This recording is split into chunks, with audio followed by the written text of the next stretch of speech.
Comment conseillez-vous cet apprentissage à la femme qui a des responsabilités dans son foyer et qui des fois ne trouve pas le temps, de plus qu'avec la fatigue, il y a un manque de concentration. Jazakumullah khayran. Tfadal, Cheikh. C'est vrai, surtout pour celles qui sont mariées, ont beaucoup d'enfants, etc. Elles devraient craindre Allah subhanahu wa ta'ala autant qu'elles puissent. C'est-à-dire l'apprentissage, c'est pas seulement en ouvrant un livre et en lisant. Je peux apprendre par exemple en écoutant. Je mets par exemple avant de dormir, je mets par exemple avec le Kitman ou comment ça s'appelle dans mon oreille ou bien une cassette ou là et je suis en train d'écouter. Ou bien je vois un dars de quelqu'un masha'Allah à la télé par exemple. Si c'est quelqu'un de masha'Allah connu, je vois son cours ou bien j'entends, c'est toujours de l'apprentissage.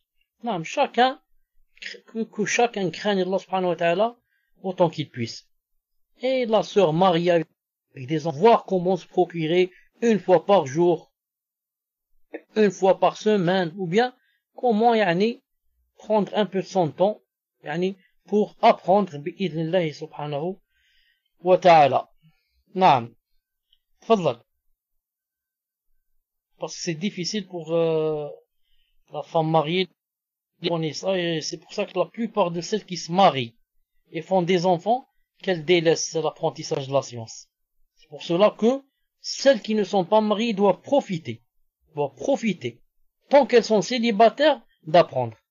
Car après, va venir une grande entrave, une grande barrière va venir après le mariage, jusqu'à ce que les enfants grandissent. Et pour grandir, vous savez combien qu'il faut d'années, et la sœur va redevenir à zéro. C'est comme si elle n'avait jamais rien appris. C'est pour ça qu'elle doit se ressaisir. Elle ne doit pas se laisser les enfants, comme a dit Allah Ta'ala, que awladukum inama amwalukum awladukum fitna. Allah Ta'ala dit vos enfants et vos biens ce sont des fitna. Et alladhina amanu la tulhikum amwalukum wa la awladukum an dhikrillah. Vous les croyants, attention à ce que vos enfants et vos biens ne fassent de vous que vous soyez distraits de dhikrullah. Attention, il a dit. Donc la personne doit toujours être sur ses gardes et essayer de craindre Allah subhanahu wa ta'ala au maximum.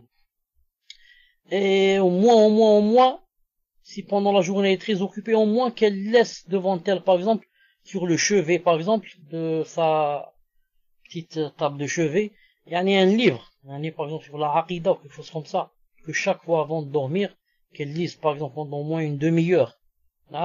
Ensuite elle s'endort et comme ça.